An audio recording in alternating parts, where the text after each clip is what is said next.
All right, we're just going to cascade the conversation down a little this morning, still talking about leadership and drawing inspiration and lessons from the life and times of former President, now deceased, Muhammadu Buhari. We want to look at subnationals. What exactly are they doing to also push development or growth in this country, regardless of the sector? Enough of, some people say, focusing squarely on the federal government in such a way that something goes wrong, or every time there is a need to be filled or addressed, all eyes, all attention will be on Abuja, on the president, on the federal government. In the country, incidentally, where you have 36 states, including the federal capital territory, each of these states, again, and very curiously so, has an elected governor. Some of them first time, others in the middle of their second term. Again, it's not only fair that while we are focusing sometimes excessively on the federal government, we should also take time to do an assessment of the state governors to see how they are leading their respective states, because they took up this job by asking for the votes of the people from their different states. This morning, to help us have this conversation, we will be starting from Edo State. I'm joined by Haruna. Braimoh is a member of the ruling All Progressives Congress. Ruling in the sense that that's the government in Edo State, that's also the government at the federal level. He's an APC member as well as a political commentator. Haruna, I would say as always that we are grateful that you're here this morning. Thank you very much, William. I just talked about the subnationals. You have always made a case, of course, for members of the public, for Nigerians, to also realize that it's not just the federal government alone that you have. There are state governments who also have duties in light of the Constitution, to discharge certain specific obligations to their people. When you look at Nigeria today, regardless of the region, does it look like our governors even understand their role in a democracy and in terms of governance? All right. The role of, first of all, good morning, Nigerians, and it's a morning period. Mm-hmm. We experienced the shocking death of former President Muhammadu Buhari, may so rest in peace. A man that lived a fulfilled life at the age of 82. He came, he saw, and he conquered. He rose in governance from being a governor of the Northeast region to being the chairman of NNPC, built refineries that we are seeing could not maintain today. He rose to become petroleum minister. He became military head of states, ruled this country, and came back after years and years to rule again 2 terms as civilian president, and reactivated some of the dead infrastructures and created some legacies that today we cannot, no matter how you look at it, there are 2 factors that I can never forget about him. Legacies. The fact that one of the factors is his strength of character, integrity, and the second is about the massive infrastructural renewal or development across rail sector, road, like the second Niger Bridge, the Lagos Ibadan, the Otukbo, Enugu, and the Akwanga Road. These are massive infrastructure. And be that as it may so rest in peace, these are legacies we're talking about. So let's use that as a pointer to the activities of the subnationals states in Nigeria. Nigeria is a federation of 36 states and several 74 local government. Each of these tiers plus the federal government make it 3 tiers of government. Each of these tiers has their constitutional roles and responsibilities. Right. Well documented, when engraved in our 1999 constitution, cutting across the residual list of roles and functionality for the local government, the concurrent list, and that of the federal government. These are the exclusive lists. The exclusive list is for the federal government. The concurrent list is for the states government, where the state and federal have equal roles, equal rights, equal powers to take decisions in the affairs of governance of the people. You know, federalism is so beautiful, well crafted, that if well practiced, can really give room for the yearnings and expectations of the people. Unfortunately, in Nigeria, in the past 40-something years or so, since we enter, especially since we enter the, I should call it the executive presidency of Shagari, till date, the system has been abused with all sorts of corruption, maladministration, and mediocrity in governance that have reduced the core essence of governance, which is service delivery to the people. Servitude is the essence of governance.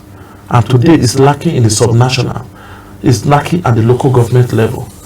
Most of the subnationals, the states and local government, they bequeathed their roles. And the people, the psyche of the people in Nigeria today has been physiated, has shifted at the central government. Nobody wants to, whoever does not have access to potable water in his locality, primary health care, school, a local road, a functional village road, things that Tinubu, Buhari, good luck, whoever is the president should come and face that. That is why we hit up the politics of presidency, which ought not to be. Our energy ought to be how to checkmate the subnationals, which every day I talk about social contracts, the contract that exists between the government and the governed. And the lowest level of the government is its first point of call for the citizenry as far as governance is concerned, which is the local government. That one is almost as good as dead in Nigeria today. Even the attempts by Muhammadu Buhari and this administration to activate that type of government is not yielding, not because the policies are bad. You have given them financial autonomy, but it's because of the ignorance of the people. How many Nigerians today are be able to question the local government after months? In Edo State, for example, the local governments are receiving their monies. I challenge any local government chairman to come out and tell Nigerians that Okpebolo is collecting their monthly federal allocation. That's in the case of Edo State. In the case of Edo State. So also I believe across most of the states. You just need to be putting the blame on the people. Why is that? Because the people are docile.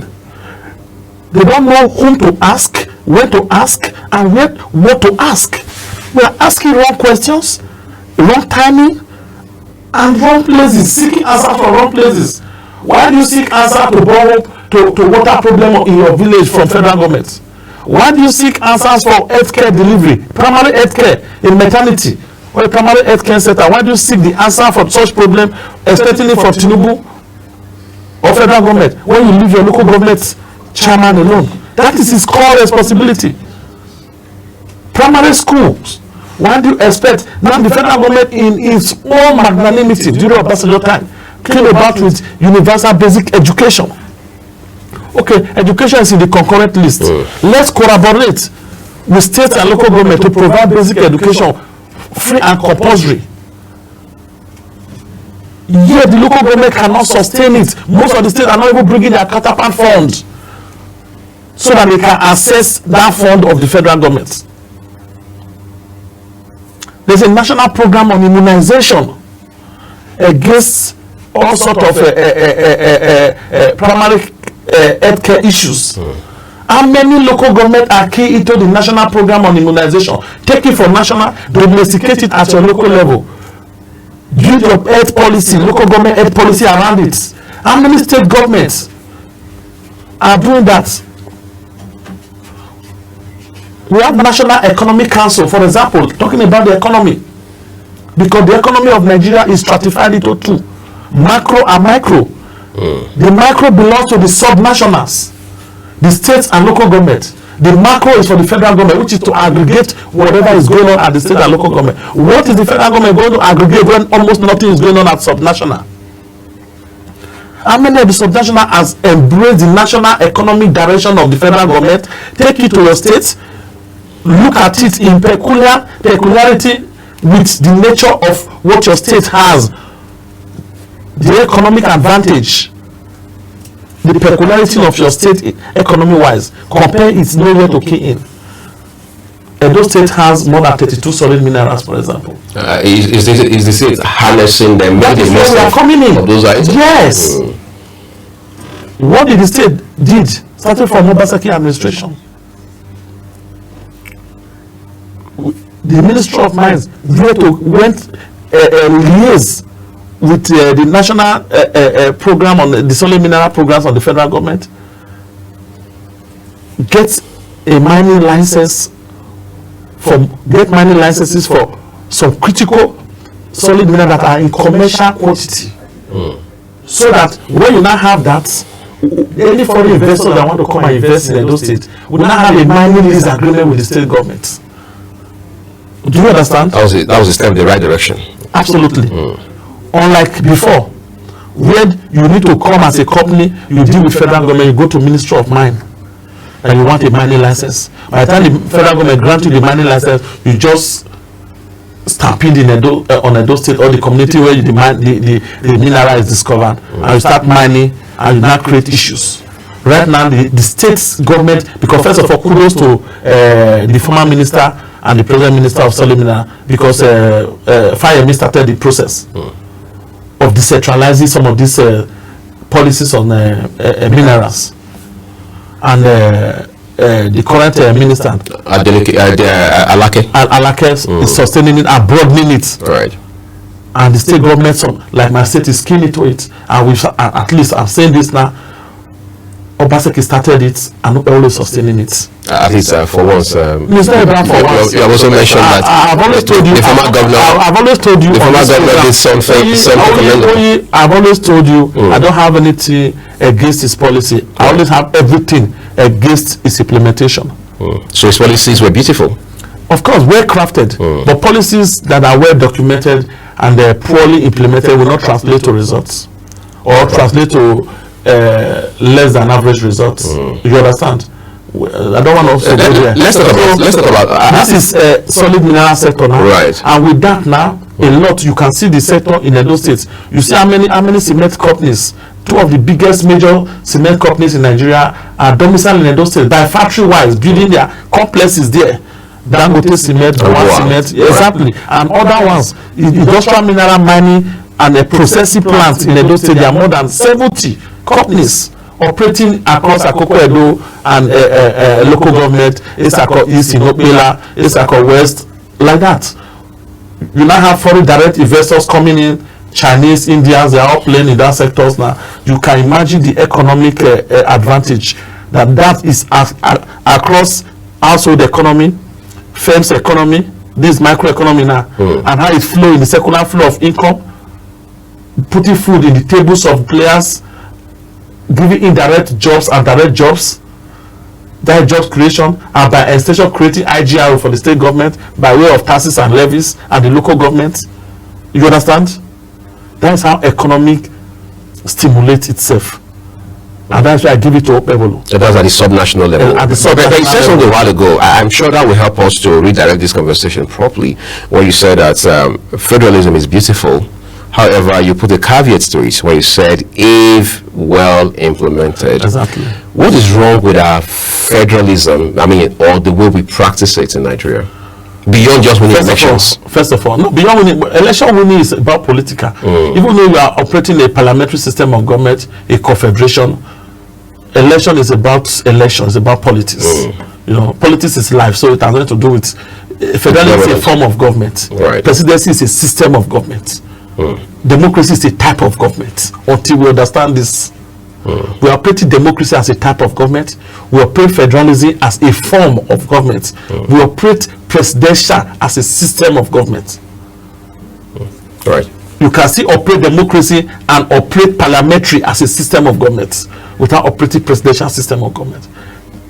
You can still operate democracy and operate communism as a system of government, which is obtainable in China.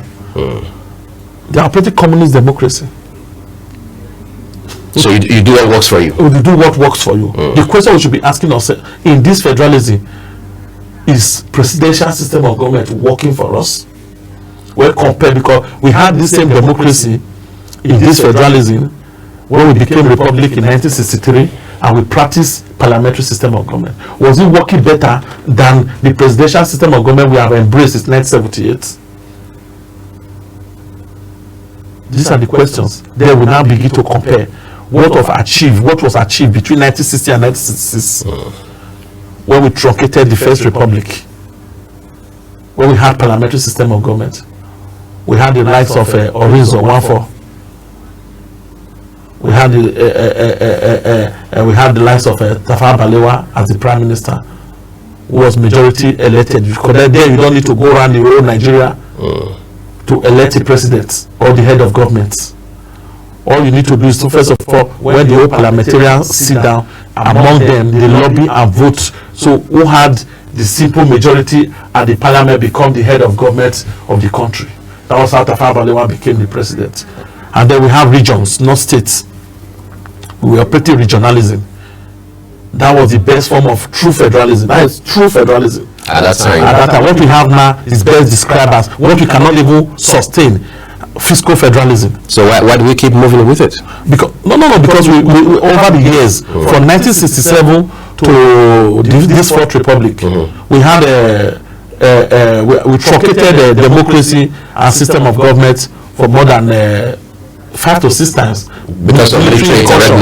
And when the first time when Aguero took over in 1966, he usurped the system in a way to not turn it to unitary federalism, whereby he shifted the power. I just told you now we have regions then. He shifted the power to the central, almost 70 to 80%. He now fragmented the regions into states, making the power more, I think that committee that recommended that was headed by Professor Braimoh. I don't know if he's late now. The old man, very respected lawyer then, you know. So for political reasons, I don't know why they have to shift. So that shift now to central, you know, when you test honey, nobody want to test honey and leave it. They find it very palatable. Because when you are now central government, in every human psyche, there's a tendency of autocracy. Naturally, the human mind wants to dominate. So operating for the central, where almost 70% of powers is concentrated, both economic power and political power. Talk of armed forces power. And he was using that to himself to guide his political strength. Because of the circumstance of the 1966 coup that brought him to power. Was he able to still sustain it? But subsequent government, because as far as they are military, they don't really care about the structure. They care about their fiat, military fiat. And decrees. They give order and it comes to be. They feel a society can be governed with decrees and all that. So we sustain that level till 1977 and 78 transition, when we decided to form the 1979 Constitution. And 1979 Constitution did one or two things, decentralize, but we sustained the states because there were now more agitation for more state creation. We are talking of an environment that is multicultural, more than 270 something ethnic group, more than 500 tribes. The interest group started rising. Everybody's talking of we need our state, and the government, any government in power will always key into that. So we play more politics in Nigeria than economic governance. We become more political with the structure. Now, since 1999, we are trying to do what I think Abacha started it or attempted on the fiscal federalism part by first of all talking about resource control. Right. That's where the issue of resource control first rear its head, like really. I will talk about derivative. We created the derivative formula that when the resources come from so end and also end, those people should have. That's where the derivative principle entered. We now shifted to fiscal federalism. Federalism that is built on the economic aspect.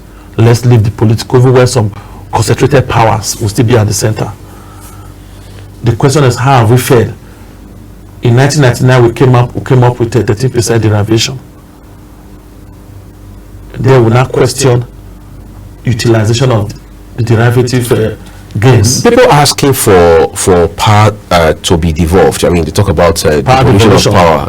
What power do they want to be devolved? They talk about restructuring Nigeria, for example. Are these just political rhetorics, or absolutely is there some substance? No. They don't know what they are asking. I'm telling you that we are already doing fiscal federalism. Fiscal federalism is talking of economic restructuring. Since when did we start that? I just said from 1999, one way or the other, we are devolving power sector by sector. We started from the crude, the oil sector. With the PIA?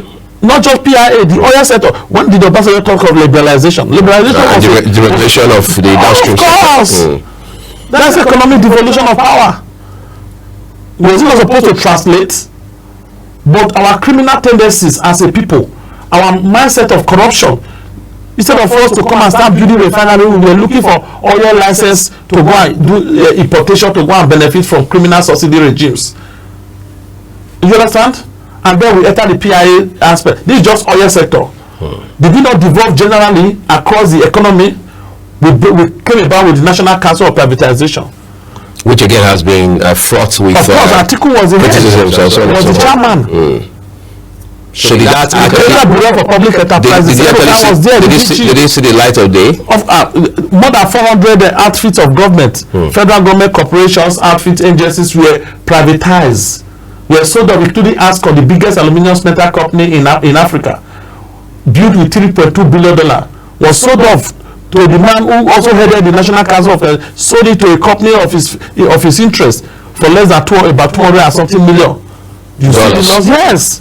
A company, an outfit that was built with $3.2 billion, you sold it to yourself for the 200 and something million. Well, was it that how much the entity had depreciated at that time? It's not even about depreciation. We're talking of undervaluation. Was that undervaluation intentional? They deliberately undervalued it. That's why I call them economic buccaneers. They are scavengers. They scavenge on the system. They don't believe in the system, so they cannot actually build the system. There are people who say that in this country, the list goes on. We have the Nikon Luxury. Today it's called Nikon Luxury Hotel. That was Abuja Le Meridian, owned by government. We have the Nikon House, all in Abuja here. We have the Transcon Hilton Hotel that was sold to Transnational Corporation of Nigeria. At what price? At what value? That was Nikon Noga Hotel. We have the Daily Times. We have the Nigerian Airways of this world. So we were being. We have the Ibokoda one, the glass company in Ibokoda. So you're saying that we were just being penny wise, pound foolish. Absolutely. We know what we were doing. I keep telling you that it's not, the Nigerian problem has never been about policies.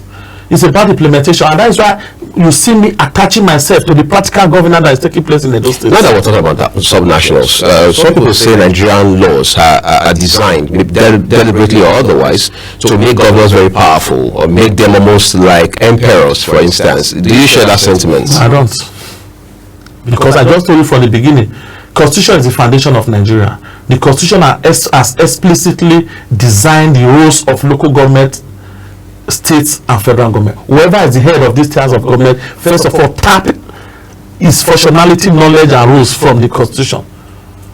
Every other thing that you go to House of Assembly to seek becomes secondary in laws.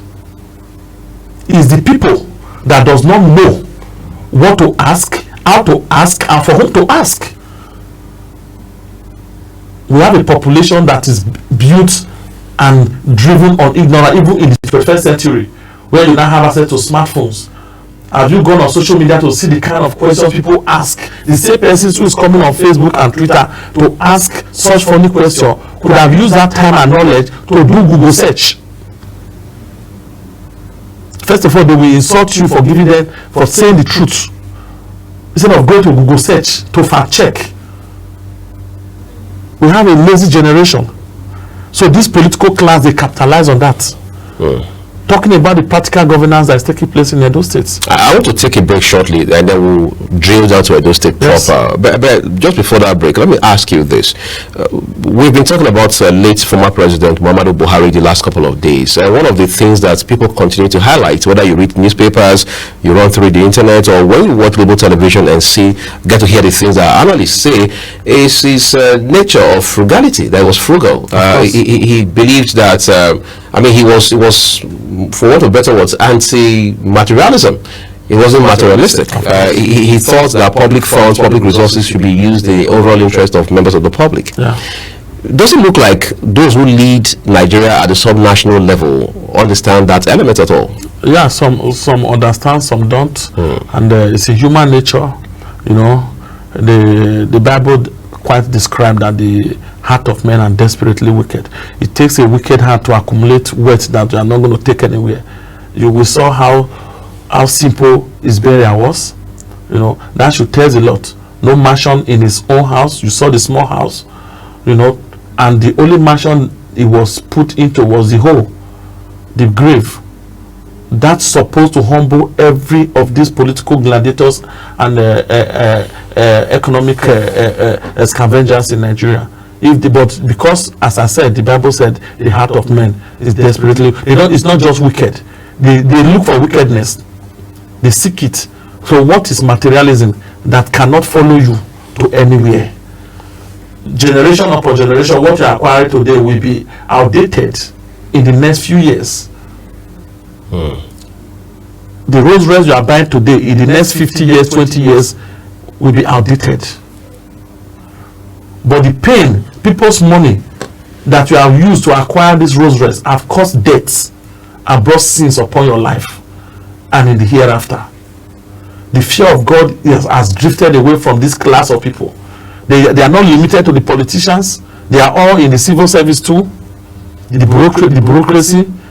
They are all in the private sectors as billionaires. They are all in the religious circles. They are all in the traditional oligarchy system, who have put themselves in a class of their own. There is now what in the society now, Nigerian society is of class hegemony.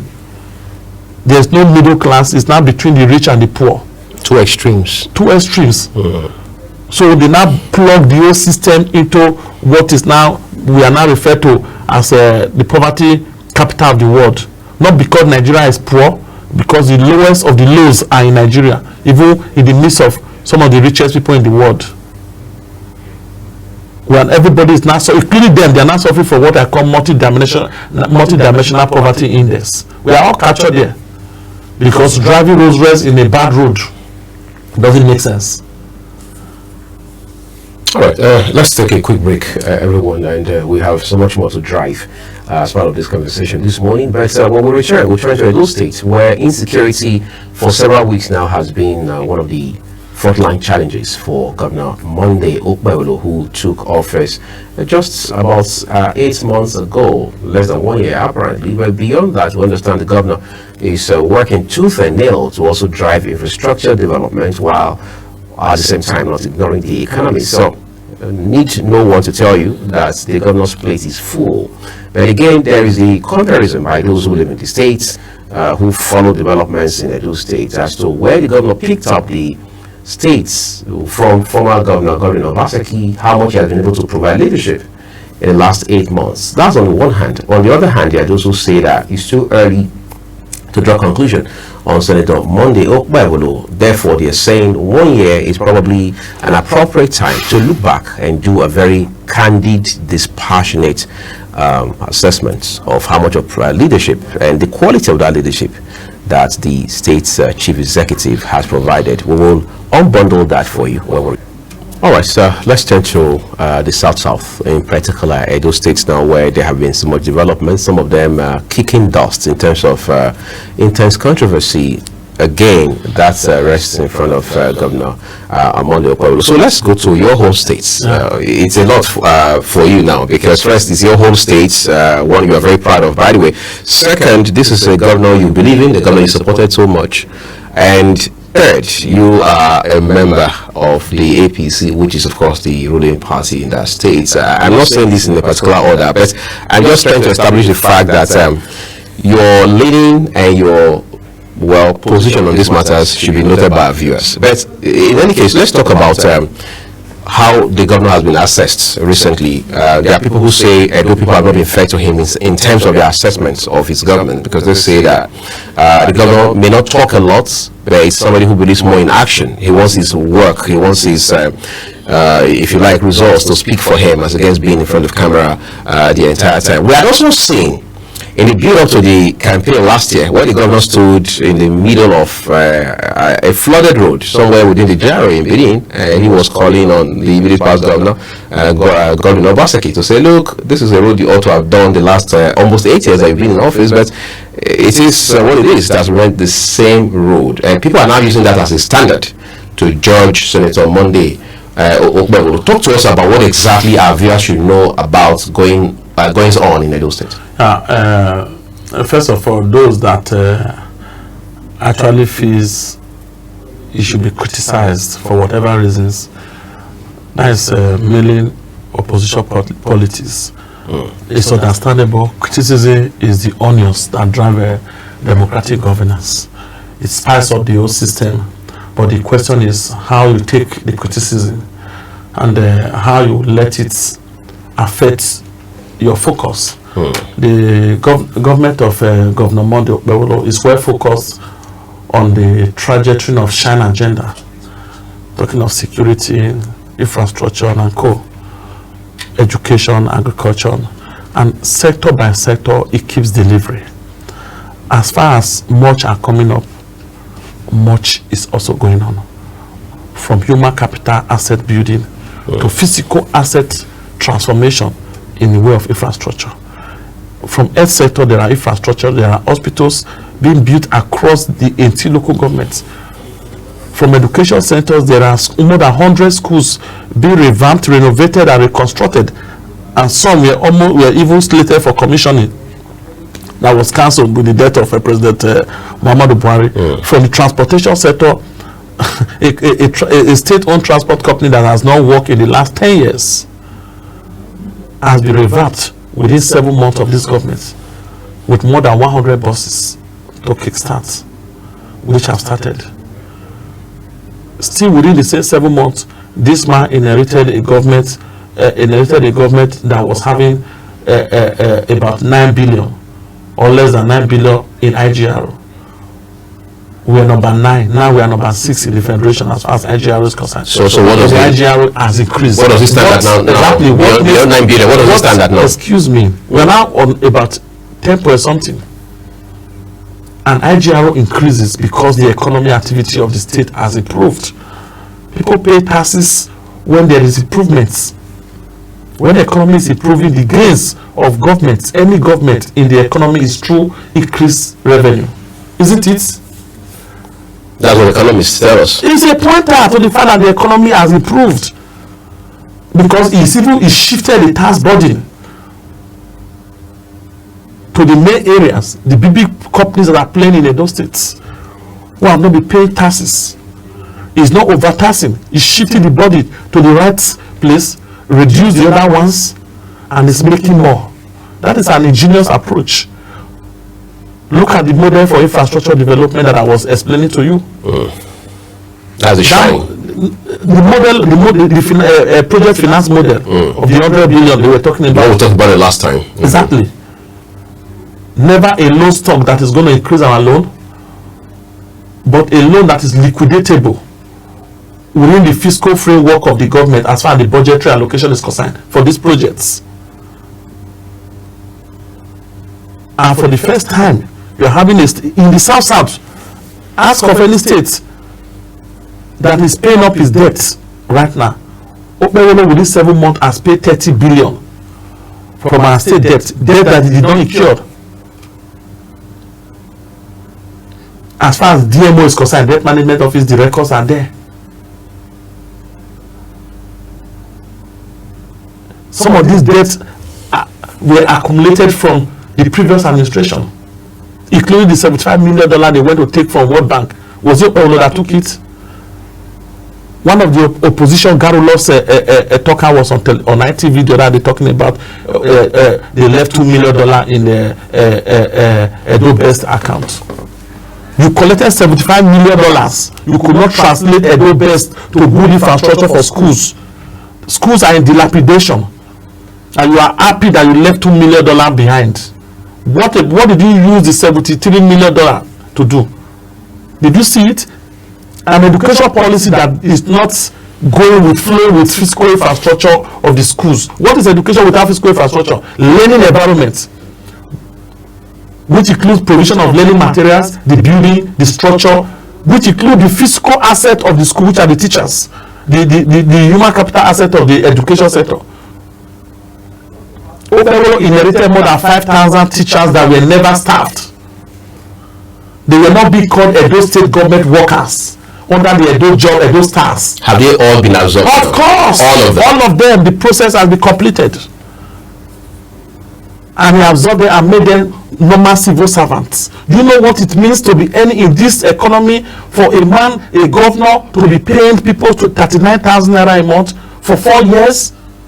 And the government that is now saying, no, this is bad.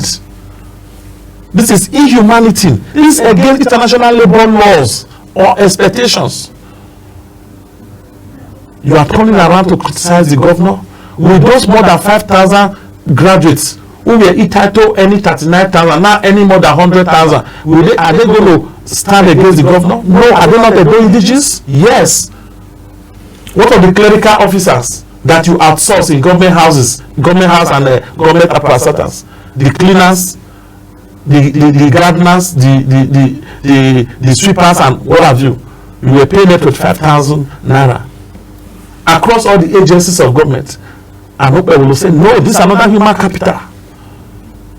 Do you know the multiplier effect economically in the household of these people? He absorbed them without certification, without education qualification. These people, they are clerical grades. Now they are earning minimum wage from 25,000 to 77,000 and above. That is going to improve on the lives of their children in the family at home. That is going to improve on their feeding. That is going to improve on their marginal propensity to consume and spend.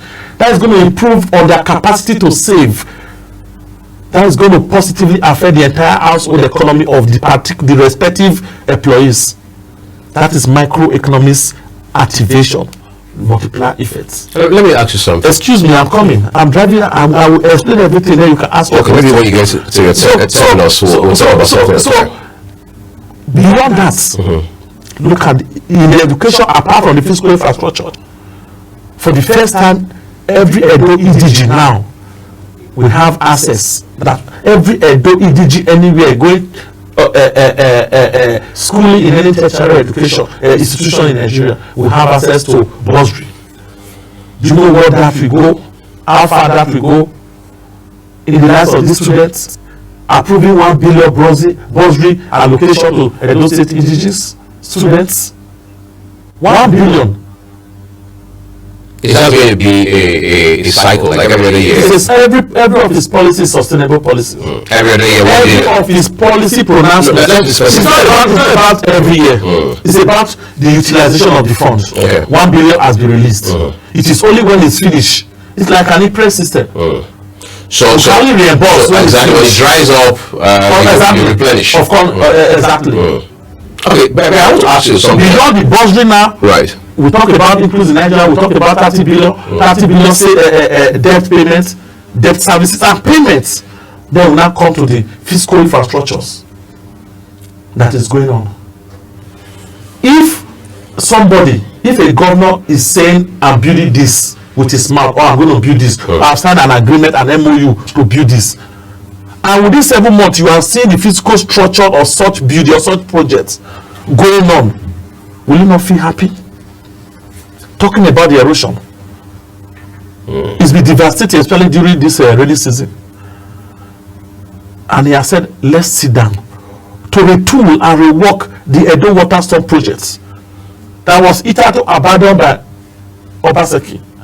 Meanwhile, Obaseki was the head of economic team with Oshomori that created that template to call permanently the erosion. Obaseki people say that it was also abandoned by Oshomori. It was not abandoned, it was going on when Oshomori, we say government is continuing. Right. On this program I talk about solid mineral, how people has continued for the template to implement it of Obaseki.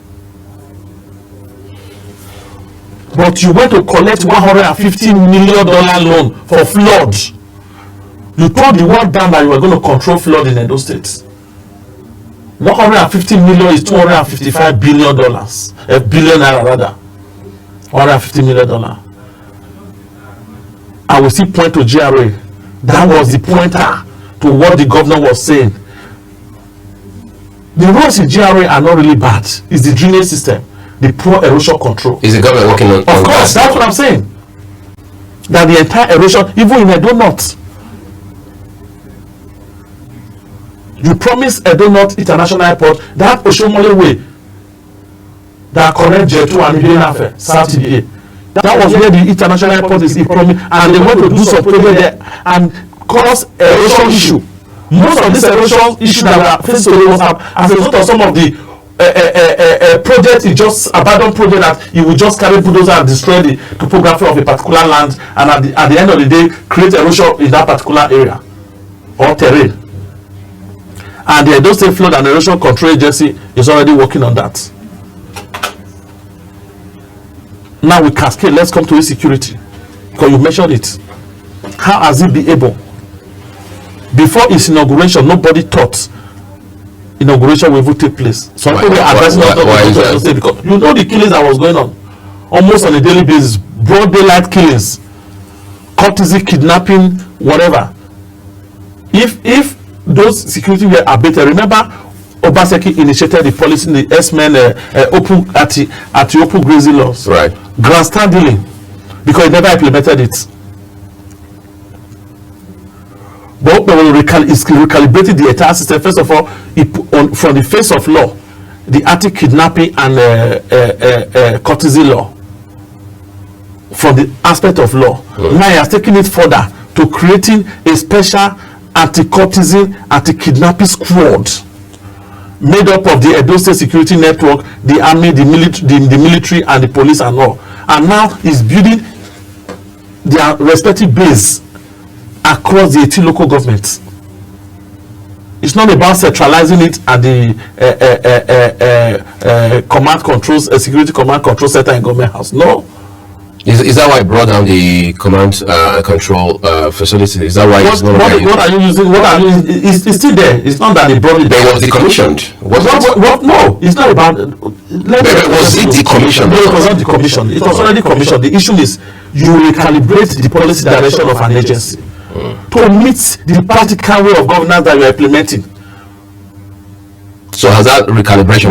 What can you do with such command and control center where you don't have CCTVs across the local government to know what is going on?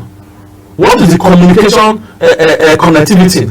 What is the efficiency in response, rapid response to security threats from that particular command and control center? It's just a hall in government house. I was there. I went. I saw it. Just to eat our money. Make it to you. Put it to use. Get the people to get involved in. Go to the nooks and crannies of the state. Search for these criminals. They are not aliens. We placate everything with S-men in Edo State. Meanwhile, our people and no foreigner will just come to your place and become a threat security-wise to you without the collaborative activities of the people from such area or such states. Isn't it?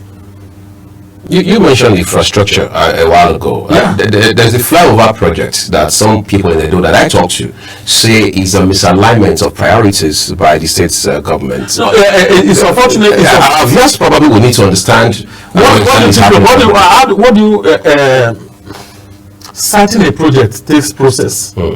First of all, you visualize it in needs, in relevance, in necessity. Is the project necessary? Is it for the needs of the people? Is it relevant economically to the states? Do you understand? As congested as Benin City, a city that is now warehousing about 4 to 5 local government. Umoda is almost in Benin. Part of it is already collapsing to another side. Ibobaha is there. Oredo is there. Ego is there. Ovia is already from Muselo and Co. About 5 local government is centralizing in one city. You can imagine the traffic congestion, and you know the impact of such on the economic activity of the state. Yet there is no single flyover, and Edo is a transit. Benin City is a transit city to the southeast, to the north, to the south, call south, Niger Delta region, even to southwest. And everybody have to go through the Benin, go through the city. And the government has come to say it's not just about building flyovers, it's the location. Me and you stayed in Benin for some years. Ipobai is one of the coming to Benin. When you get to Ipobai, you will tell somebody that I'm already in Benin. It will take another 2 hours to get to Ring Road, isn't it? Because of the traffic. Do you know the impact of that on the economic activity, in service delivery, efficiency of labor and co, even punctuality to work? We don't really understand the intricate aspect of productivity in any economy. We just talk because we want to talk. And somebody will stand up and say, such flyover is not necessary for the city. And you'll be caught in the traffic in Sapele Road. Do you know? Will this flyover address the Sapele Road jam? That's why, because we're talking of the one in Upper Adesowa Junction. Right. Because a lot of persons coming from Upper, from Idogbo, from St. Saviour Houses, you want to access GRA, you don't need to go through the other end. You can go through the maze, fly across to GRA. A lot of persons going to Sapele Road does not need to come and go through Ipopa Junction from GRA. So how do you do that? They cut off from Country Home? they use Upper Adesowa. And that flyover will also link. Remember, there's already a bypass road for Sapele Road. That's right. At times we just want to talk. Well, let's talk about position. Because Ring Road, as it is, as it's well choked, that is connecting from Ababa, from Mission Road, Forestry, Airport Road, Upper Market Road, Plymouth Road, Sapoba Road. Don't you think they're supposed to be flyover? But think about, even when you move such move now, you see political peasants. We're talking of depth knowledge of issues. Let's talk about opposition. I think opposition is very critical. You mentioned that in passing a while ago. Robust, by the way, that was off camera. Robust opposition. Yeah, A time there was, it was your party, the APC, that was the major opposition party in the state, because then you had a PDP government led by former Governor Obaseki. We had a fashionable PDP governor. Well, that's a different conversation altogether. Okay. But the fact of the matter is, it wasn't the APC that was in government at that time. Of course. You were in the opposition as a party. Yeah. When you look at the way opposition is played today, what is the striking difference between when your party, the APC, was in the opposition, and today that you have the PDP as the leading opposition party? Okay, when we were in opposition, even at the national level. Remember the time of Lai Mohammed? That's right. Which was as controversial as it comes. It was not about the controversy, it was about the substance of your opposition. That's what we're talking about, robust opposition. Including allegations of propaganda. No. What is propaganda? What is it? Propaganda can be positive and negative depending on this side you are driving it. For every propaganda, you should be able to substantiate what you are saying with verifiable evidence. That's why I'm coming to robust opposition. When I was coming on air opposing Obaseki, I never talked about how his policies are bad. I will always come to tell you how he has not been able to translate an MOU to reality or to the project he signed it for. I was pointing out different projects he has signed MOU for that never saw the light of the day. I was pointing out the fictitious activities in each of these projects, and I was quoting the figures. I was standing by them. They became verifiable. After his tenure, I submitted some of the petition. I went ahead to submit some of the petition to the Asset Verification Committee with facts. The Okobo, the press code, the refinery, the hotel, Valley Blue, how you went to use the state to collect bonds to be given to a private company to come and build hotel. If you're talking of priority of project today, is hotel a priority? Is it an infrastructure? How can the government be celebrating ShopRite? Is it the owner of ShopRite? Are and you call that one. What I was talking about, Obaseki was celebrating ShopRite and he brought ShopRite to Edo State. That is ridiculous. I need to ask you, okay, now that you're raising this issue. So what we have today, we can't really, like the president said, it's not his responsibility to help the opposition to teach them how to do opposition. Okay, let's move away from the opposition for a second. You have mentioned ShopRite in the beginning, which is just along the Sapler Road. Exactly. You talked about the Radisson Blue, which naturally, off the top of your head, you want to think is a private entity altogether. And then there is also the issue of the Edo University, at the point there was the if you like crisis of ownership status over that school, for example, in a state where you have Ambrose Ali University, which everyone knows and understands clearly is a state-owned tertiary institution.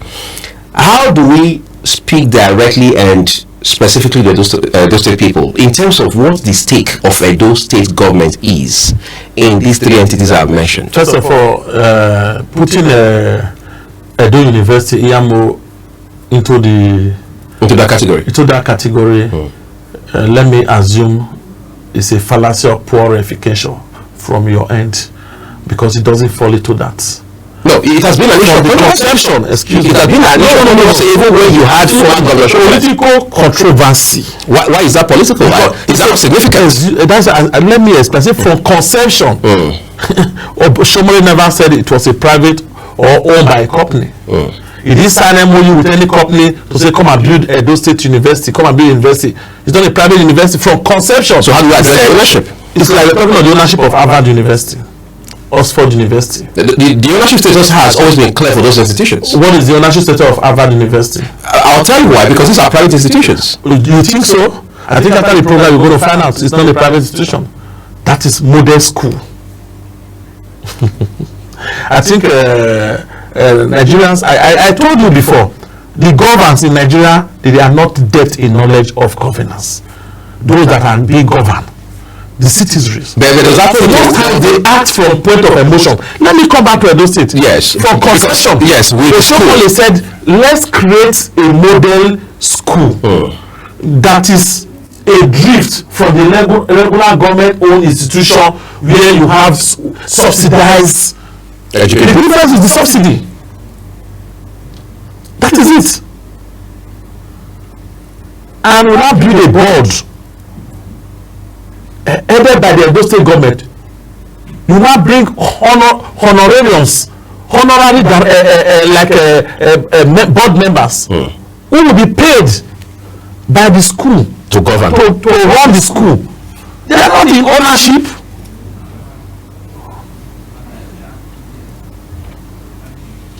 That is the same way Harvard and Oxford is run. That is the question. Harvard is not owned by private person or private company. But in any case, you're talking about Harvard and similar institutions, for example. Exactly. These are places where transparency is taken for granted. Unlike in Nigeria, for example, where this is a shrouded in secrecy. Let's go back. I disagree, Mr. Oli. Yes. We assume Nigerians will sit down, create what does not exist, propagate it in the media, spread it as excuse me, because a governor came up with an idea, he conceptualized an idea with Shomole as a governor, and he told the people it was never hidden, but the building, the provisions are in the budget, the money that was used to build the place, the ones that were borrowed by those state government, not by private individuals. So can we say ultimately today that school belongs to Edo State government? When Obaseki came in and wanted to change the name to Edo University Uzare, not Iyamo, did he consult any private person that we are co-owners or you are the owner? Okay, so the curiosity. Who is appointing the VC? Who owns the school? The curiosity from that end is this school that Oshomole conceived. I just told the difference is a model school. Okay. The template and design was for it to give a more qualitative education. Subsidized rate. No, a non-subsidized. Okay, school is subsidized. That said, this happened ironically at the time where Ambrose Ali University, which altogether is a state-owned tertiary institution of learning, was going to strike again and again. That's number one. Number two is, at that point in time, that school has several challenges that the state government apparently had ignored. But again, let's focus on the first two entities you mentioned, the Radisson Blue and ShopRite. Yes, coming to the Radisson Blue. Yes. Did they just say sign agreement with ShopRite? Did they just say sign agreement that I'm going to have a stake in ShopRite? That's why I asked you what ShopRite is a franchise. Franchise of whom? I mean, somebody has Private companies that own the franchise. So this thing has no stake. Of course. What is the stake? They should tell us. If there was any stake, Obaseki is still alive.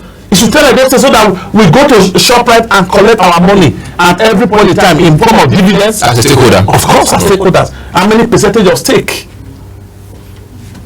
Rather, you sold an education institution that was in that place.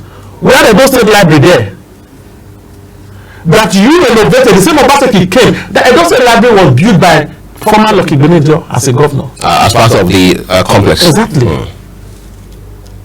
You came in, you said you want to upgrade it. The same Obaseki. You committed 300 million to upgrade that place. Edo State's money. After which, that is policy somersault. After which, what you said you want to upgrade, that you spend money on, you turn around, you sold the complex for a shopping mall to replace. Or till now, it's shrouded in secrecy. How manage? Because we didn't see, we cannot say these are the proceeds. That's why I say you should tell us if it was jointly owned, then we claim our ownership. Let me put it because when it's been investigated that it's not jointly owned. So ShopRite is ShopRite. Has that investigation be done? Of course, asset verification committee. And that means if Yes, no, because you sold it off, not money that you have wasted about 300 million. For which nobody is accountable now. Exactly. Not money that, and we cannot really say how much you sold it and where is the money, where the money went to. Shift to the refinery too. You went abroad with Edo State money. You flew in consultants to go and sign MOU with Chinese CCEC to come and build refinery. Wasted our funds. Was that a bad investment? Is this CCC that is running that is owner of the refinery?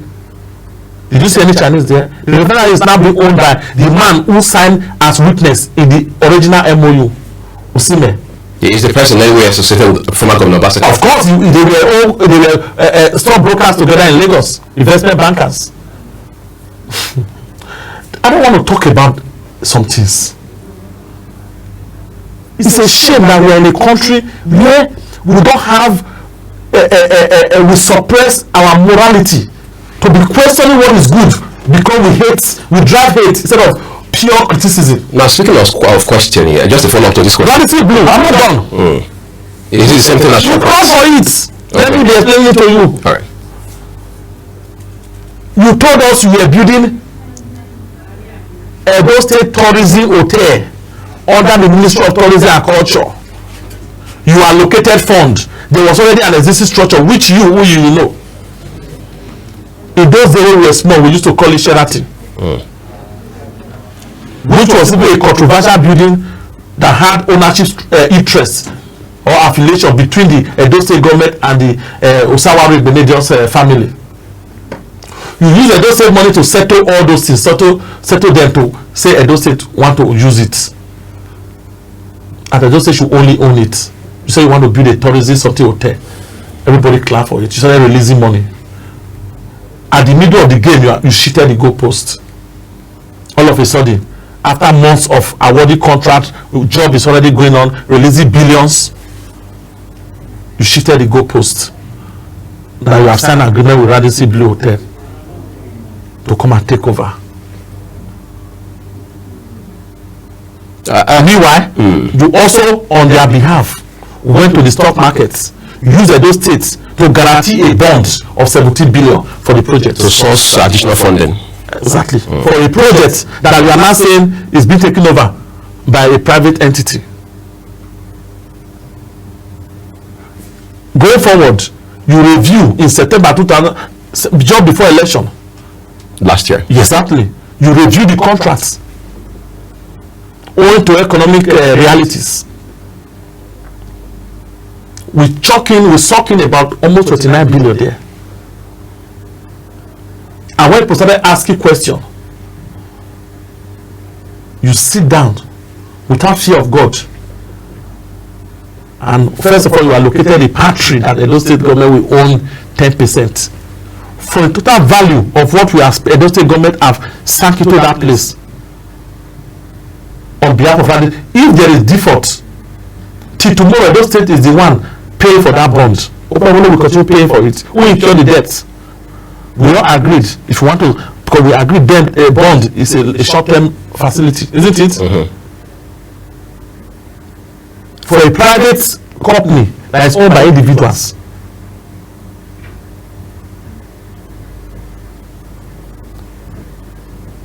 until the asset verification committee said no,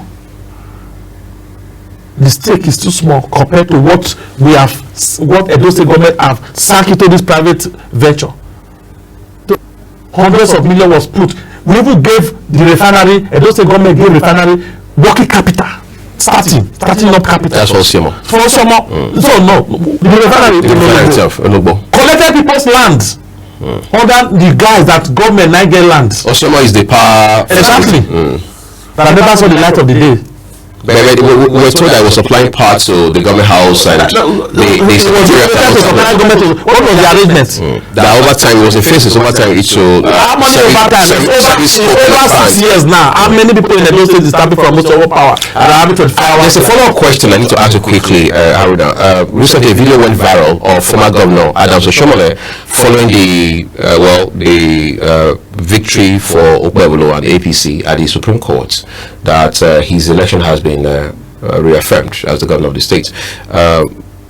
Oshiomhole was clearly telling him to probe Obaseki. That has again attracted mixed reactions. There are people who say there's no need, let's move on with life. What has happened has happened. Others say, well, for the sake of accountability, he has to make effort to probe Obaseki. And then somebody also asked, did Obaseki probe Oshiomhole? Where do you stand in all of this? Because if all of these things you have said are anything to go by, it means that very serious and grave infractions were committed by these assertions this morning by the former government, the government of former Governor Obaseki. So what would you advise? As an Edo person. Yes, that the governor. Oshiomhole as an Edo person has his opinion, has his reasons. So how do you value that? When we came to power, he set up asset verification committee. Have you concluded that? Of course, of which I was submitting my petitions and everything. They also work with it. I just told you now how they have to increase the stake, revalue the stake in Radisson Blue. They discover we are as part of the outcome of the work by that committee. Even the Presco issue, where it was discovered that at 6,000 acres of land was handed to. Nobody knew if Presco paid Obaseki because there's no record to show that they paid to government for it. They need to review all that to now know what does it constitute. Is that going to constitute stake holding capacity in the structure of the company by the state government? All those decisions have been taken. What needs to be corrected is being done in that aspect as far as the asset verification committee is concerned. You understand? Now going back to general probe. Yes, Obaseki probed Oshiomhole. How did he do that? You saw it. He said it now. He set up the commission. He submitted reports. But they were still friends at that time. It's not about yes, they were still friends, and no. It was a similar situation. No. It was around 2020. Use your Google search. You'll get every details. It's on YouTube. It's on televisions.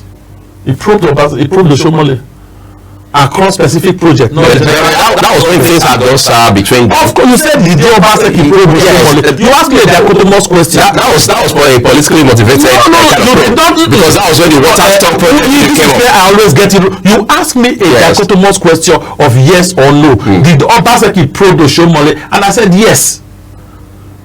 You didn't tell me to tell you the timing when it was repeated, did he probe Oshiomhole? I said yes, but on specific projects, including the water stock project. Exactly, and which implicated former commissioner. Also implicated him as Obaseki, because he recommended as the head of economic team 70% payments for the project that it was. So the project was 70% done.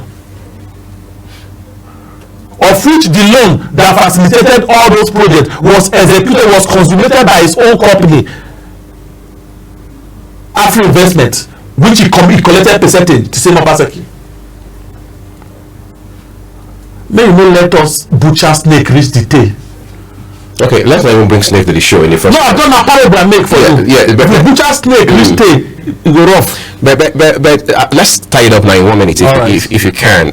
Whether you like it or not, Obaseki is no longer the governor. Of course, the decision to prove yeah, exactly. For me, going for this is my personal opinion. As we begin to wrap up now. Yes.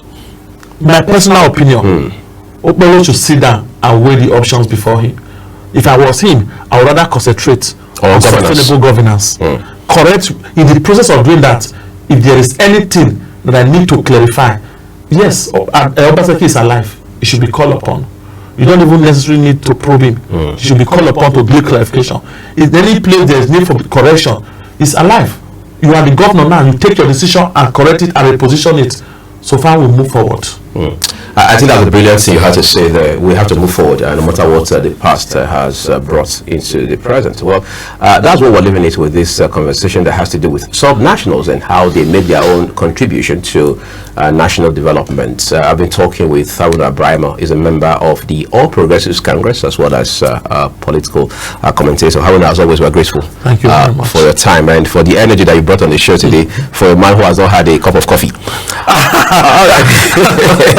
We're going to leave it here, everyone. The rest of the show continues shortly when Jumai and I will come back to wrap it up for you.